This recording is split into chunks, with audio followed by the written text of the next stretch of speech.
the founder of the Invictus Games and the father to our two little ones, Archie and Lily. Please welcome.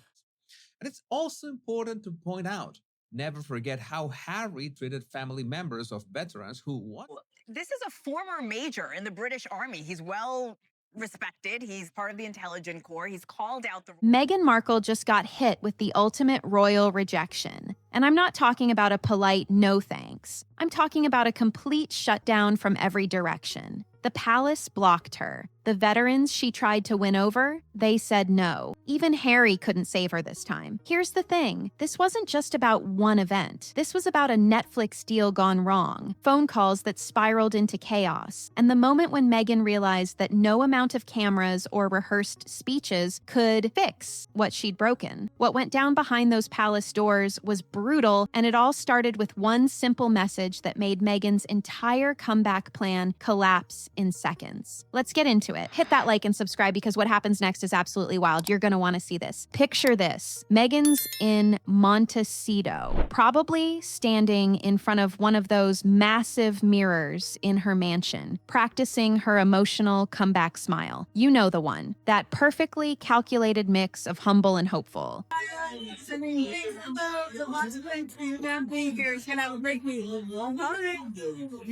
With just a hint of, I've been through so much. She'd been rehearsing this moment for months, guys. Every angle, every expression, every hand gesture that had looked spontaneous but was actually planned down to the second. She had this whole vision mapped out in her head. The cameras would capture her walking into Invictus, and everyone would see the Duchess who'd risen above it all, the one who'd faced the criticism, weathered the storm, and came back stronger. The redemption arc was written, the outfits were picked out and hanging in her closet, the speeches were memorized. In her mind, this wasn't just a plan. This was already a done deal. She probably had the Instagram captions drafted already. Then her phone buzzes. Or maybe it was an email. Honestly, it doesn't really matter how the message came through. What matters is what it said. And get this, it wasn't some long explanation with careful diplomatic language or a gentle letdown that left room for interpretation. It was clean, direct, and absolutely devastating. Multiple times, he just wants to dedicate his life to the charities, but this year it has not gone. Meghan will not be participating in Invictus. That's it. No, we appreciate your interest, or perhaps we can discuss this further, or maybe another time. Just a hard stop. Over. Now here's where it gets wild. Witnesses say the confidence just drained from her face in real time. Like someone pulled a plug and everything she'd built up over months just emptied out in seconds. Can you imagine that moment? 1 second, you're the star of your own comeback story. The next, you're staring at a message that just erased the entire script you'd written. All those mood boards her team had been working on, all those PR drafts she'd had them write in 3 different emotional tones, depending on how dramatic she wanted the comeback to feel. Completely useless now. The whole production she'd been directing in her head for months, gone. The carefully curated moments she'd been planning, the spontaneous but not really interactions with veterans, the tearful speeches about resilience, all of it collapsed before she could even process what was happening. And the palace? Can't have Harry stealing my thunder. Gotta get in here done.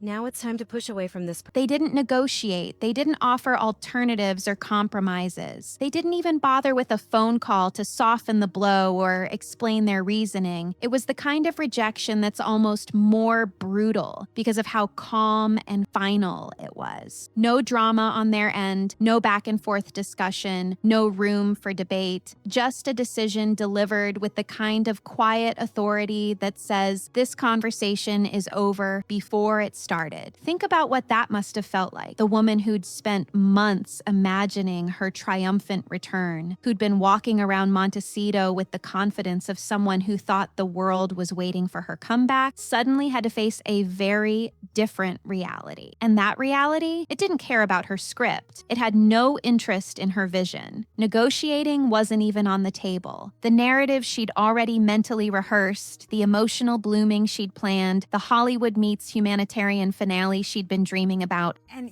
it's troublesome that it's more than one charity. Paula Froelich, thank you. We always appreciate your original reporting. Be sure to subscribe to this. It all turned to dust with one simple message, and there was nothing she could do about it. So, while Meghan was busy planning her grand return in California, something completely different was happening across the pond. And I'm talking about the kind of meeting that doesn't make headlines, but changes everything. King Charles walked into one of those palace rooms that's only used when things are seriously delicate. You know the type. Velvet curtains, guarded hallways, the whole 9 yards. He looked tired, but not the normal kind of tired. It was that royal exhaustion that comes from dealing with the same problem over and over again. William showed up right after, and he wasn't messing around. He came armed with documents, notes, the whole briefing package, and sitting in the center of that table, a report about Meghan's planned Invictus return. But this wasn't just a simple she wants to attend situation. Oh no, this was a full breakdown of her creative direction for the event.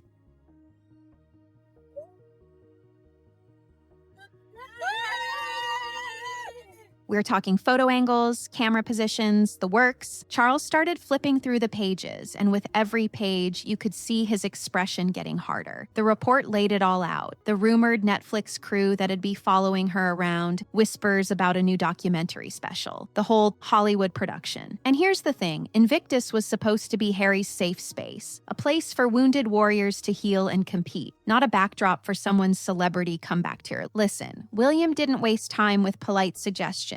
That's not his style, especially when it comes to protecting what the monarchy stands for. He laid out the risks like he was presenting a business case. The media circus that would inevitably follow, Meghan's personal brand completely overshadowing the actual athletes, the very real possibility that the whole event would turn into another Sussex spectacle where the veterans became extras in someone else's story. Even the aides in the room were exchanging those knowing glances. Meghan Markle's fashion choices at the 2025 Invictus Games in Vancouver seamlessly blended elegance. The kind that say, we've been down this road before and it ended badly. Nobody had to spell it out. They all remembered what happened last time when cameras and PR teams turned a veterans event into content. Then Catherine's name came up. And get this, she wasn't even in the room, but her presence was felt anyway. Someone mentioned her work with military families, how she handles these situations with zero theatrics. The respect she gets from veterans isn't manufactured or scripted, it's genuine. She shows up, honors their stories, and leaves without turning it into a media moment. Invictus needed that kind of authenticity, and the palace wanted to keep it that way, and the contrast was pretty stark when you think about it. On one side, you've got Catherine, who represents everything Invictus stands for: dignity, authenticity, real connection. On the other side, you've got Meghan, who represented unpredictability wrapped up in high-gloss PR and Netflix deals. Anna, blending contemporary fashion with royal-inspired elements.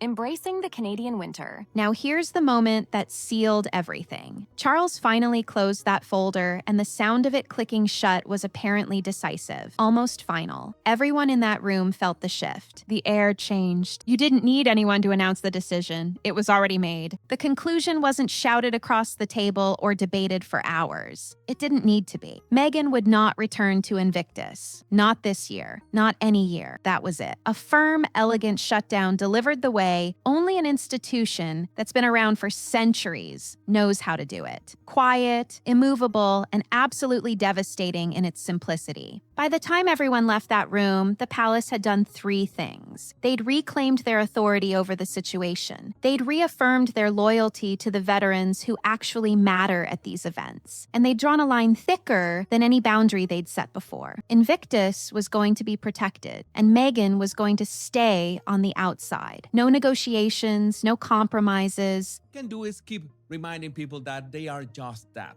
ex-royals, and that any moment at least Harry will be No second chances. The decision was made in that quiet room with velvet curtains, and Meghan had no idea it was even happening until that message landed. That's how fast her comeback plan collapsed, before she even knew it was being discussed. Here's what makes this whole thing even more brutal. Meghan didn't just wake up one day and decide to attend Invictus. Oh no. This woman had been planning this comeback for months, and I mean planning it the way someone prepares for a major comeback tour. Every single detail was mapped out, calculated, and rehearsed. She was walking around Montecito with the kind of confidence that only comes from someone who's absolutely certain the world is waiting for their return. In her mind, Invictus wasn't just an event she was attending. It was her personal stage revival, her reputation reset button, the moment she'd step back into public life with glowing headlines and perfectly curated sincerity. Get this.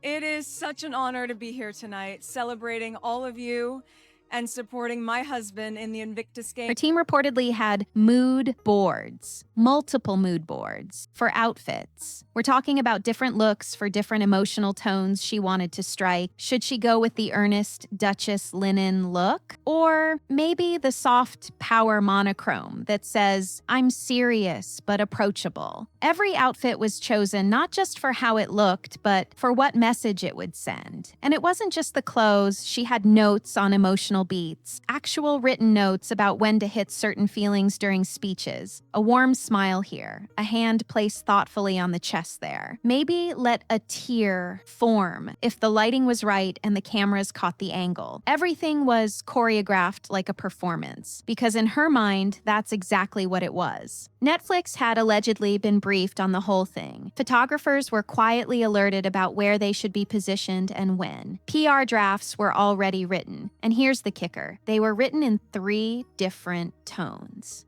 Meghan Markle has been officially informed she will not attend the Invictus Games. Not as a guest, not as a speaker. 3. Depending on exactly how dramatic she wanted her comeback to feel, she could choose which narrative to push. Did she want to go vulnerable and emotional, strong and resilient, maybe somewhere in between? This wasn't spontaneous. This wasn't, let me just show up and support the veterans. This was a full production with multiple contingency plans, backup strategies, and carefully crafted storylines ready to deploy based on how things played out. She'd mapped out what kind of interactions she'd have with veterans, which stories she'd highlight in her speeches, when she'd pause for effect, where the cameras would catch her in conversation, looking engaged and compassionate. The whole thing was scripted down to moments that were supposed to look unscripted. You know those candid shots that somehow always have perfect lighting? Yeah, those were planned too. For months, she treated this like it was inevitable, like the palace didn't have a say.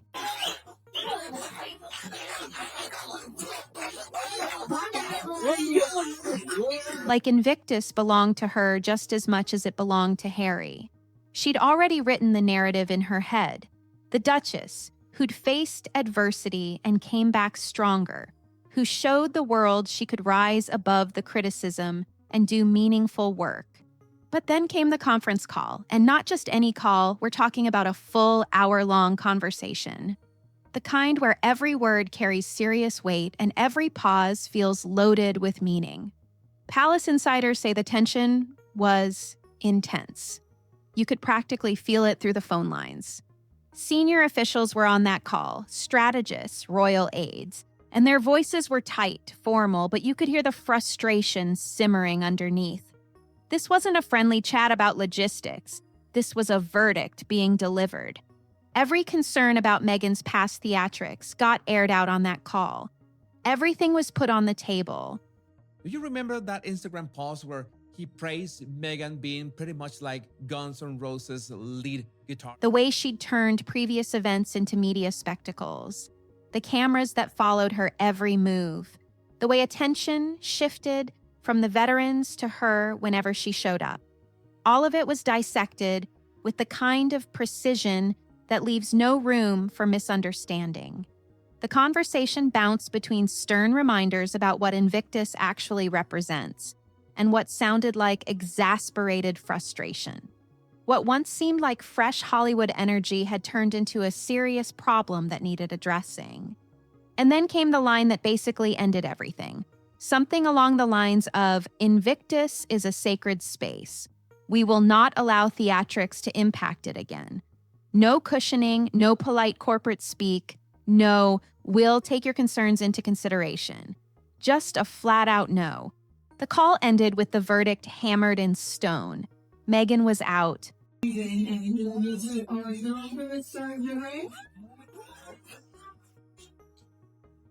All those plans she'd rehearsed to perfection, irrelevant. The narrative she'd spent months constructing didn't matter. The palace was sending a crystal clear message, and they weren't being subtle about it. You do not belong here. Think about what that moment must have been like.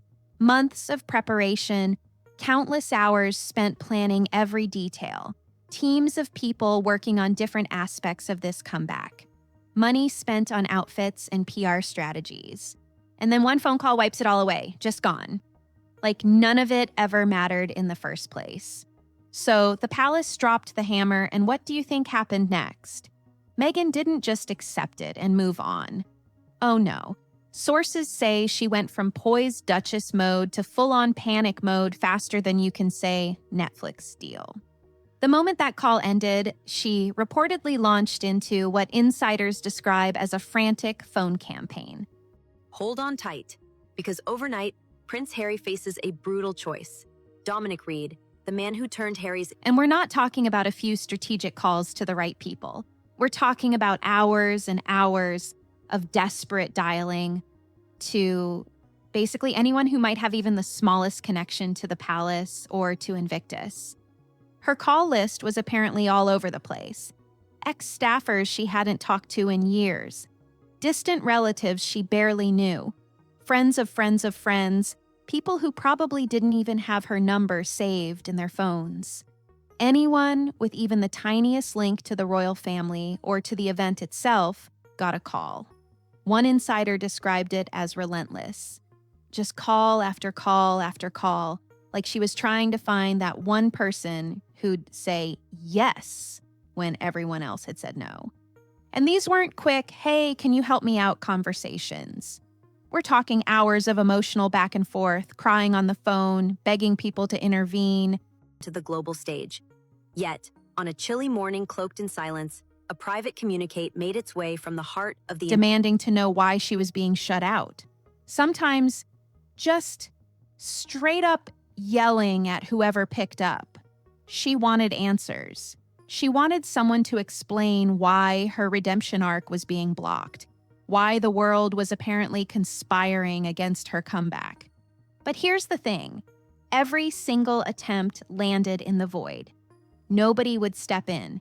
Nobody wanted to get dragged into what they saw as Sussex drama. Nobody was willing to put their neck out for her. Meghan's team reportedly just watched in stunned silence as their boss tried to negotiate with thin air, calling people who either wouldn't answer or politely declined to get involved. Now get this. At one point, she apparently hatched a plan so wild that her advisors straight up panicked. Might not quite add up. This is a copy of 17 magazine that was published in March of 1996. She wanted to fly to London, not for a scheduled meeting, not for a diplomatic conversation. She literally wanted to show up at Buckingham Palace unannounced and demand her Invictus invitation back, in person. Like this was some kind of movie where the hero shows up at the crucial moment and everything changes. Her team was reportedly freaking out, begging her not to do it. They kept telling her, "This is not a movie, Meghan. You cannot just show up uninvited." But she allegedly wasn't hearing it. In her mind, if she could just get face-to-face with the right people, if she could just make her case in person, they'd have to listen. They'd have to see her side of things. Sources say she was envisioning this whole dramatic entrance, showing up at the gates, maybe with cameras ready to capture whatever happened. She'd already started researching flights, imagining what she'd say, probably drafting speeches in her head for this confrontation she was planning. But without Invictus, that storyline dies. And now, she's scrambling. Her PR team allegedly suggested pivoting to women's empowerment events. The problem? Buckingham Palace doesn't operate like a Hollywood set. Security doesn't appreciate improvisation. And the palace definitely wasn't going to roll out the welcome mat for someone who'd just been officially told no. Her advisors spent hours trying to redirect all this desperate energy into something safer, maybe formal letters, maybe mediated conversations through proper channels. But Meghan kept coming back to this idea that direct action was her only option left. When the London plan got shut down by her own team, probably the smartest thing they did, she pivoted to another strategy. She started reaching out to veterans, specifically veterans she'd met at previous Invictus events. People she thought might remember her, might have appreciated her presence before, might be willing to publicly vouch for her return. The Invictus Games, I think this was like kind of a reception before the official opening ceremony happened. She needed allies, endorsements from people who mattered. If she could get anyone to stand up and say, yes, Meghan should be there, maybe that would change things. If she could get veterans on her side, maybe that would force the palace's hand. Maybe public support from the very people Invictus serves would override the institutional decision. But what she got instead was something she definitely wasn't expecting. The veterans were unanimous in their response, and it wasn't the response she wanted. They were uncomfortable with the whole situation. They didn't want to be pulled into Sussex drama. They didn't want cameras following their every move at an event that was supposed to be about them and their recovery. They'd been through this before. They remembered the last time Meghan showed up with her entourage. The Netflix cruise, the staged moments. Has just shattered right under her feet. Meghan Markle is said to be absolutely shaken, and honestly, after hearing what happened, anyone would. The interviews that felt more like performance than genuine connection. They remembered feeling like props in someone else's story instead of being the actual story themselves. One conversation after another, the message was basically the same, and it was brutal in its simplicity. This isn't about Hollywood. Invictus is about the veterans, their recovery, their resilience. It's not a platform for someone else's comeback story. That response hit different than the palace rejection. The palace saying no was one thing. That was institutional, impersonal, expected maybe. But the veterans? These were the people she'd been planning to champion. The community she thought would welcome her back. And they were saying no too. They were drawing their own boundaries and making it clear she wasn't welcome to cross them. Reports say Meghan's reaction was a mix of disbelief and anger. She genuinely couldn't understand why they weren't backing her up. Markle tests out her most proper etiquette. Princess Cara, I thought I'd say no eating cookies. In her mind, she'd supported them before. She'd brought attention to their cause. And now they were turning their backs on her when she needed them. But from their perspective, it was simple. They didn't want to be accessories to her drama. They didn't want to be co-stars in her comeback narrative. They just wanted their event to be about them for once, without the circus that seemed to follow her everywhere. Every call she made, every message she sent, reportedly ended the same way. Polite refusals. "We love you, but we have to focus on the veterans," became the phrase she heard over and over again, like a broken record, playing the same rejection in different voices. And there was no way to spin this. No PR strategy could rewrite veterans rejecting her. No Instagram post could change the fact that the very community she hoped would elevate her comeback had closed ranks against it. Harry continued to take Australia by storm. Literally. Massive thunderstorms rolling through Sydney today, causing chaos at the... For once, Meghan was facing a force that was completely immune to her usual playbook. Okay, so if you thought the palace rejection was bad, wait until you hear what happened next. Because the palace didn't just shut Meghan out, they actively replaced her. And the person they chose, Catherine, Princess of Wales. The moment Meghan found out that Catherine was being invited to key Invictus events, it wasn't just another setback. This was a complete emotional avalanche. Because here's what the palace was really saying without actually saying it. They weren't just keeping Meghan away from Invictus. They were showing the world what they actually wanted instead of her. And listen, the contrast couldn't have been more deliberate if they'd planned it with a billboard. Where Meghan represents drama, cameras, and Hollywood spectacle, Catherine embodies something completely different.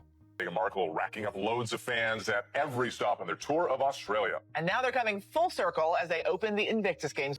Poise, authenticity, quiet, authority.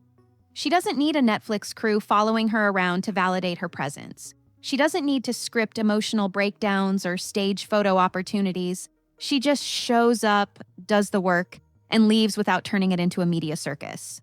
Veterans gravitate toward her naturally. And I mean naturally, not because there's a PR team orchestrating interactions, or because cameras are positioned to catch the perfect angle.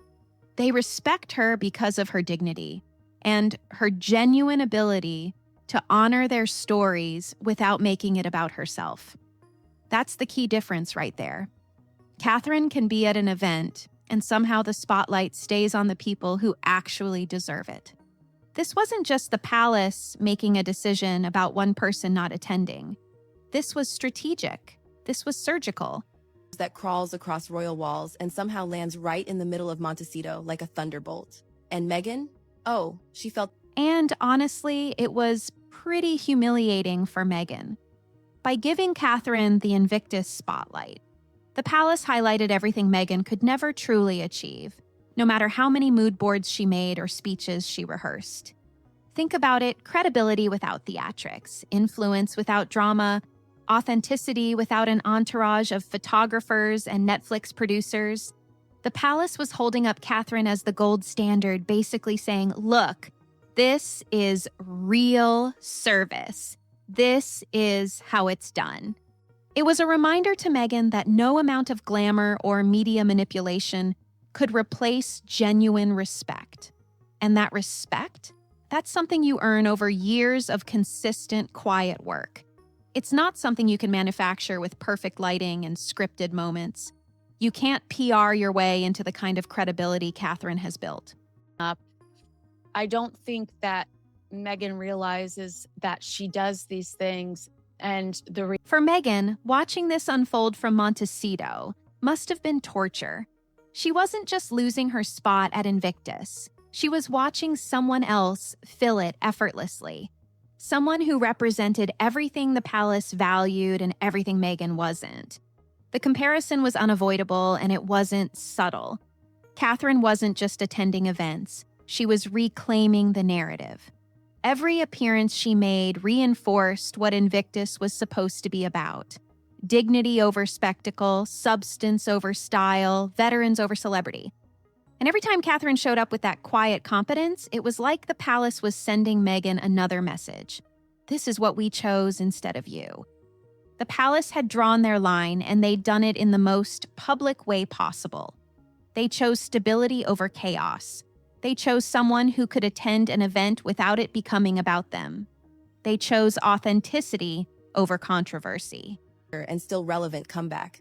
But behind the palace scenes, something entirely different was brewing, and in doing that, they proved what the Sussex brand could never quite grasp. Some stages don't bend to Hollywood stars. Some spaces require something more genuine than what a PR team can create.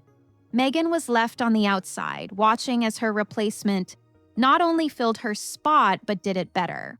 Not with more cameras or bigger gestures or emotional speeches, but with the simple act of showing up and letting the veterans be the story. That's what hurt the most. Catherine wasn't trying to outdo her. She was just being herself, and that was enough. More than enough, actually. This was Meghan's public defeat. Not just losing access to Invictus, but losing it to someone who represented everything she couldn't be. The palace had made their choice, and they'd made sure everyone knew exactly what that choice meant. Now let's talk about Harry, because this whole situation put him in an impossible position. The palace walls are shaking tonight, and Meghan Markle is absolutely devastated. Sources close to the royal family have just dropped the most The palace had made one thing abundantly clear. Harry is welcome at Invictus. Meghan is not. That simple statement created a divide that basically detonated, like a bomb inside their Montecito home. Think about what that must have felt like for him. On one side, you've got the palace, his family, the institution he grew up in, the people who still technically hold some sway over his life. On the other side, you've got his wife, the woman he chose to leave everything for. And now those two worlds were drawing completely opposite lines about who belongs at an event that means everything to him. Sources say the tension in their house became unbearable. Meghan reportedly didn't see this as just a rejection of her. She framed it as a betrayal, a personal attack. And Harry was stuck right in the middle, trying to navigate between his loyalty to his wife. Prepared to make that crystal clear. The timing of this revelation is absolutely staggering. Just weeks after Harry's controversial Canada trip. And his commitment to something he'd built from the ground up. Because here's the thing about Invictus. This wasn't just another royal event for Harry. This was his project, his legacy, the one thing in his life that he'd created that actually helped people. Veterans who'd been through unimaginable experiences found community and purpose through these games. And Harry had poured his heart into making that happen. But now his wife's presence, or more accurately, the chaos that seemed to follow her presence, was threatening the entire thing. The very project that had helped him heal from his own struggles was becoming a battleground where he had to choose sides. Insiders say Harry immediately went into damage control mode. He started making calls to Charles, trying to negotiate, trying to find some middle ground, some way to make this work for everyone. When that didn't go anywhere... Like a rogue on Netflix, you're not going to get anything. But at least in this case, we get an empty... He reached out to William multiple times. He was begging, pleading, trying to explain Meghan's side of things, asking if there was any possibility of compromise. But the palace's answer was consistent across every conversation. Invictus had to stay protected. The veterans had to come first. And Meghan's track record at previous events made it crystal clear that her attendance would turn the focus away from where it needed to be. That wasn't acceptable, not negotiable, not up for discussion. Every argument Harry made, every emotional appeal, every attempt to carve out even the smallest exception for Meghan's presence, they all bounced back. The palace wasn't being cruel about it. They were just completely unmoved, firm, final. The decision had been made, and nothing Harry said was going to change it. He sees that she's toxic. Meghan Markle has been forced to leave the... Then came the phone call with William that basically ended any hope Harry had left. This wasn't just another conversation between brothers. This was the moment Harry realized how serious this situation had become. William picked up, but the warmth that might have existed between them years ago was completely gone. This was business now. Harry tried everything he could think of. He explained how much Invictus meant to him, how he'd worked to make this comeback happen, how Meghan just wanted to support him and the veterans. But William wasn't having any of it. He was completely unflinching, calm, deliberate, and devastatingly firm. William laid it out in terms that left no room for interpretation. Meghan's presence equals chaos. Every single time she shows up to something like this, the story becomes about her instead of about the people it's supposed to be about. 25 Invictus Games are engulfed in controversy, with veterans demanding that Meghan Markle be banned from the event. Critics...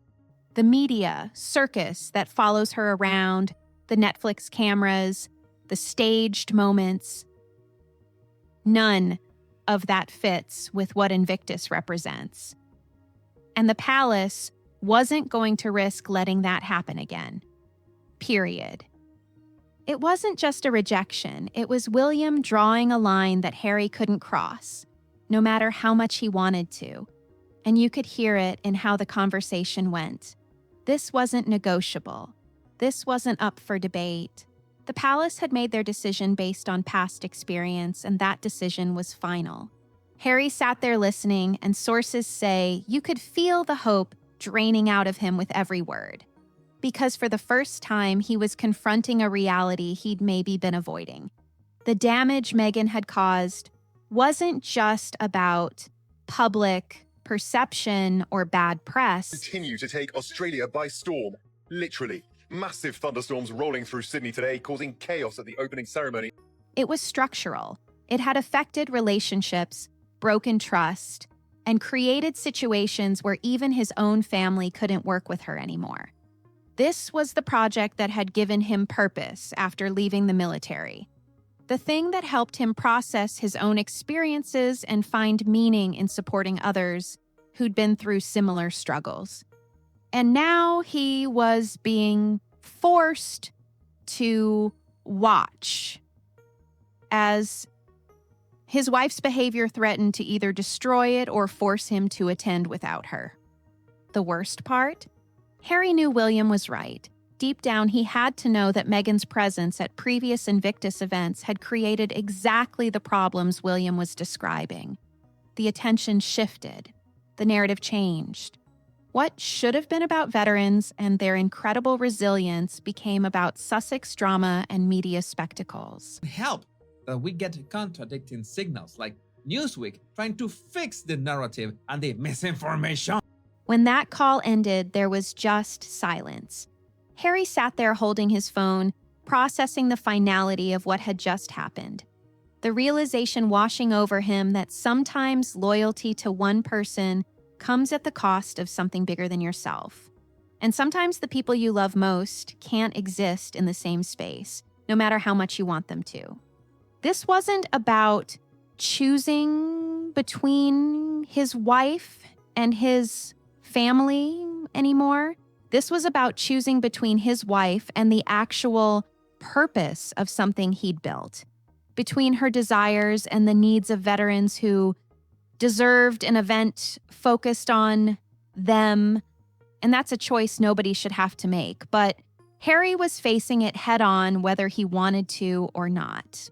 All right, so we've talked about the palace rejection, the veteran pushback, Harry being caught in the middle. That she's toxic for Meghan Markle has been forced to leave the Invictus Games axed by Prince Harry after another PR.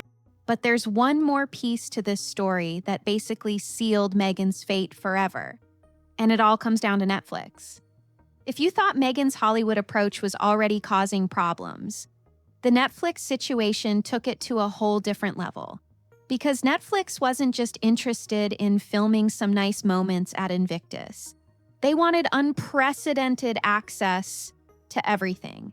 And I mean everything. Sources say Netflix came in with demands that made Invictus organizers' jaws drop.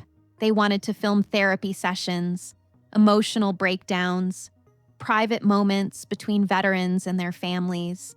They wanted exclusive rights to basically own these people's stories. The whole thing would be heavily scripted, with specific arcs designed for maximum emotional impact and viewer engagement. Through. So it seems to be linking what she was up to, doing. It is such an honor to be here tonight, celebrating. Think about what that actually means. Veterans who'd already been through hell, who were using Invictus as a space to heal and compete, would suddenly become characters in a Netflix production. Their genuine moments of struggle and triumph would be edited, shaped, and packaged for streaming consumption. Producers would be calling the shots on how their stories got told. The response from Invictus organizers, they were absolutely horrified. And the veterans themselves, they felt insulted. These weren't actors signing up for a reality show. These were real people with real trauma trying to find their way forward. The idea that their most vulnerable moments would become content for someone's streaming deal was offensive on a level that's hard to even describe. King Charles reportedly had a reaction behind palace doors that people described as reclaimed its authority, reaffirmed its loyalty to the veterans, and drawn a line thicker than the crown jewels vault door explosive. Because every single principle that Invictus had stood for, dignity, focus on the veterans, authenticity, was being compromised for the sake of manufactured drama and Netflix ratings. The palace's tolerance for this kind of theatrical approach hit absolute zero. What Meghan saw as an opportunity, a chance to document something meaningful and reach a huge audience, everyone else saw as something completely different. An intrusion, a grotesque Hollywood takeover of an event that was never supposed to be about entertainment. The veterans weren't there to provide content. They were there to compete, to heal, to connect with others who understood their experiences. Netflix didn't just want to film Invictus, they wanted to weaponize it, turn it into a Sussex-branded production where Meghan would be front and center, perfectly lit, delivering those carefully rehearsed emotional moments she'd been planning. Ever.com, so you can only afford her $50 flowers. That's it. The veterans would become supporting characters in her comeback story, their achievements secondary to her narrative arc. Internal conversations about the Netflix proposals were apparently brutal. People were using words like exploitative and describing the whole approach as tone deaf. And that language, that's not the kind of thing that gets walked back or smoothed over with a few PR adjustments. That's the kind of assessment that ends discussions permanently. Here's what really complicated things even further. Around the same time all this Netflix drama was happening, coordination issues started popping up with other situations too. The Canada trip Harry took, for example. There seemed to be confusion about communications and scheduling. Different groups had different information about what was supposed to happen and when. Canadian authorities apparently didn't have the same understanding about certain arrangements. Was aired, dissected, and debated with surgical precision. The conversation reportedly volleyed between stern reminders that the Sussex team thought had been set up. Things that should have been straightforward coordination somehow got muddled. It was one of those situations where everyone seemed to be working off different playbooks, and nobody realized it until things were already in motion. And when you're already dealing with tension over Netflix, wanting to turn Invictus into a production, having additional coordination breakdowns with other events, that doesn't exactly build confidence.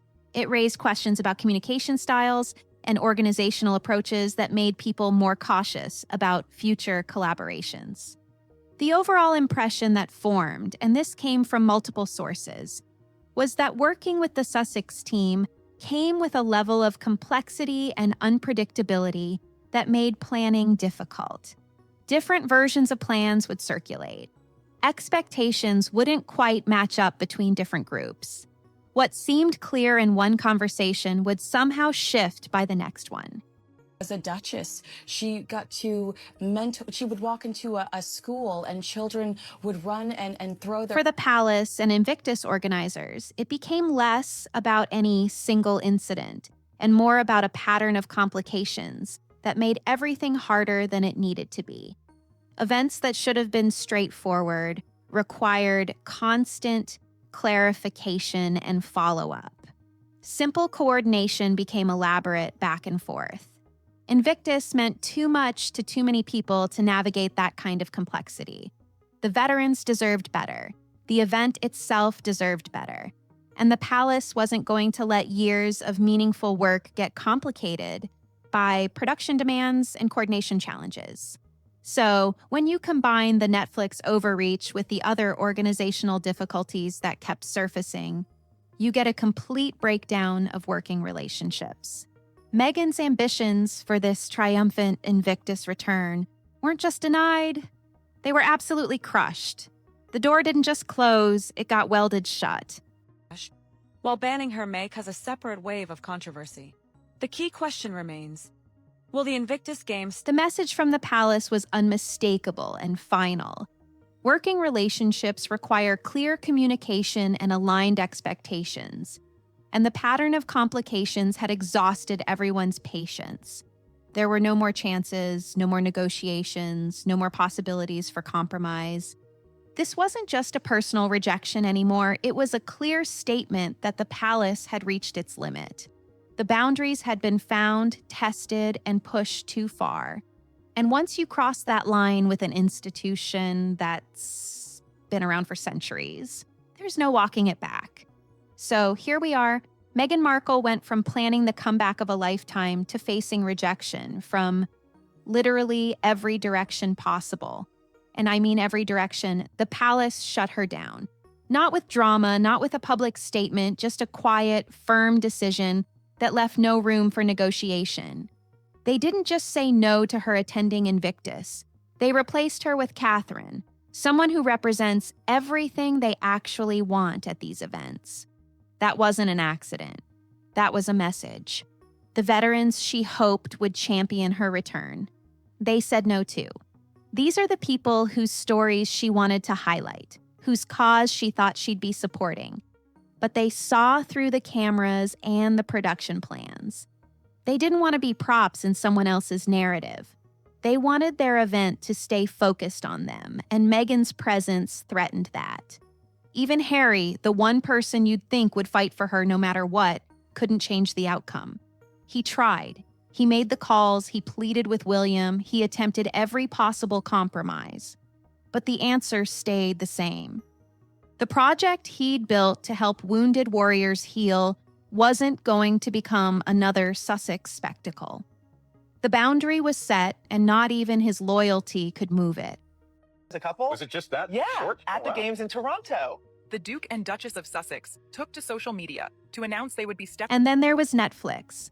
The streaming deal that was supposed to amplify everything instead became the final nail in the coffin. Their demands to film therapy sessions, own veteran stories, and turn genuine healing moments into scripted content. That horrified everyone involved. It proved what the palace had suspected all along. Meghan's Hollywood approach and Invictus couldn't coexist. Add in all the coordination issues and communication breakdowns that kept surfacing, and you've got a complete breakdown of working relationships. It wasn't just about one event anymore. It was about a pattern that made everyone realize this isn't going to work. Not now, not ever. Think about what that means. Meghan spent months preparing for this. Mood boards, outfit selections, emotional beats mapped out, PR strategies ready to deploy. She had Netflix briefed, photographers positioned, the whole production plan down to the smallest detail. To me, not only is Harry totally not qualified to talk to a room full of entrepreneurs about leadership or real estate, but they are marketing. She walked around Montecito like this. Comeback was already a done deal, and then one message wiped it all away. One conference call made months of preparation completely irrelevant. All those carefully crafted plans, all that rehearsed sincerity, all those scripted moments she'd been imagining. Gone. Just like that. The woman who built her brand on shaping narratives and controlling her own story suddenly couldn't control anything. She called everyone she could think of and nobody would help. She reached out to veterans for support, and they declined. She tried to fly to London for a face-to-face confrontation, and her own team stopped her. Every move she made hit a wall. For someone who's spent years crafting media narratives and staging perfect moments, backlash, the Netflix disaster, and what that Canada trip really exposed, smash that like button and this had to be devastating. Because there's no way to spin this. No PR strategy can rewrite what happened. No Instagram post can change the fact that she got rejected by the palace, the veterans, and even saw her husband unable to fix it. The palace chose dignity over drama. They chose Catherine's quiet competence over Meghan's theatrical approach. They chose to protect Invictus rather than risk it becoming another production. And in doing that, they sent a message that echoed way beyond just one event. Some spaces require authenticity that can't be manufactured, respect that can't be staged, and credibility that no amount of cameras can create. Meghan wanted her redemption arc. She wanted the glowing headlines and the carefully curated comeback. She wanted to show the world that she could rise above the criticism and do meaningful work. To deploy, no cameras to soften the blow. The palace had drawn a line, and it was final. But redemption doesn't work that way. You can't script it. You can't produce it like a Netflix special. And you definitely can't force institutions and communities to accept you when your presence fundamentally conflicts with their values. So now Meghan's left with silence. No Invictus appearances, no triumphant return, no veterans rallying to her defense, no palace compromise. She pushed too hard, created too many complications, and wore everyone down until they'd had enough. The palace has spoken. The veterans have spoken. Even Harry, caught between loyalty and reality, couldn't change what everyone else had already decided. Invictus remains what it was always meant to be, a space for wounded warriors to compete, heal, and find community. And Meghan Markle remains firmly, permanently on the outside. Sometimes the biggest statement isn't what gets said. It's what doesn't need to be said at all, and in this case, the silence says everything. What's your take on this whole situation? Let me know in the comments, and if you made it this far, hit that subscribe button and turn on notifications. I'll catch you in the next one.